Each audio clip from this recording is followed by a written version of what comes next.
Bonjour à tous, je suis Nicolas Charles, géologue au Bergem, basé à Orléans, qui est le service géologique national, et donc qui a pour but d'étudier tout ce qui est en relation avec notre sous-sol et tout ce qui peut avoir des relations avec nos sociétés modernes et notre vie quotidienne.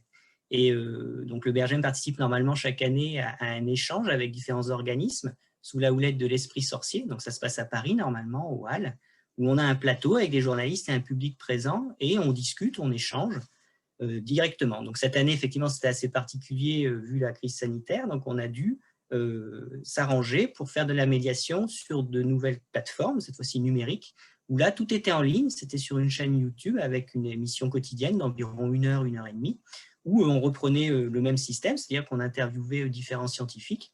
Et donc, en fait, nous, on a choisi au niveau du Bergem d'évoquer, moi je suis intervenu dans l'émission La métamorphose de la ville, et on a repris un peu le thème de l'ouvrage assez célèbre qui était le métronome parisien. Donc, c'était évoquer des anecdotes en lien avec la ville, mais cette fois-ci pour l'aspect géologique et non pas historique par rapport à l'ouvrage.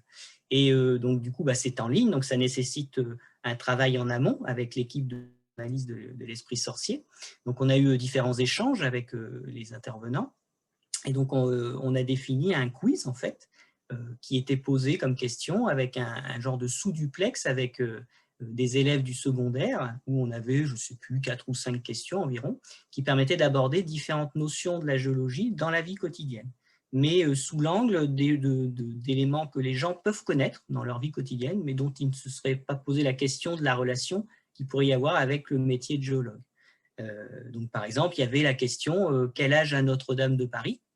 Alors, c'est vrai que naturellement, les élèves, ils étaient tentés de parler du Moyen-Âge en tant qu'architecture et en tant que monument. Mais finalement, après, quand on a apporté la réponse en disant oui, c'est pas tout à fait 700 à 800 ans, finalement, avez-vous pensé aux matériaux mis en œuvre dans le bâtiment, qui sont des calcaires âgés du Lutétien, donc un ancien mot dérivé du nom latin de Paris, et qui ont, eux, 40 millions d'années. Donc, ça permettait aussi de parler de la formation de cette roche, pourquoi on en a besoin et pourquoi on a besoin d'un géologue pour en trouver, notamment via le chantier actuel de reconstruction, où nous, on est sollicité au Bergem. Donc, ça permettait aussi de parler des projets concrets, actuels, qui sont en cours et qui sont menés par des scientifiques chez nous. Et donc là, effectivement, les élèves, ils étaient assez interpellés en se disant, mais oui, c'est vrai que finalement, la Notre-Dame, on parle toujours du monument en soi, mais on ne parle pas de l'essence même du monument, qui sont les matériaux. Et ça permettait aussi d'aborder, on parle beaucoup de biodiversité en ce moment, et ça permettait aussi de parler de paléobiodiversité liée aux fossiles, etc. Ma prochaine question concerne Notre-Dame de Paris. La roche qui a permis de bâtir Notre-Dame de Paris est vieille de 800 ans, 2000 ans, 1 million d'années ou 40 millions d'années. Je vous laisse encore une fois quelques secondes pour vous concerter. Et Nicolas, sans évidemment nous donner la bonne réponse, parlez-nous un petit peu de la roche de Notre-Dame de Paris. Est-ce que c'est une roche particulière?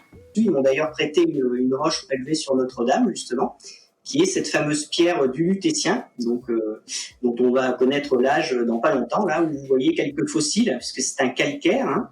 Après, la difficulté, c'est qu'en direct, il faut avoir un discours simple, il faut être assez percutant, et il faut amener à l'étonnement du public pour capter son attention. Et c'est vrai que l'exemple de Notre-Dame, finalement, c'est à propos, parce que c'est un monument que tout le monde connaît. Et du coup, ça permet d'aborder notamment la notion de ressources minérales. Mais on a abordé aussi la question des ressources en eau, ou encore des risques, ou encore de la géothermie.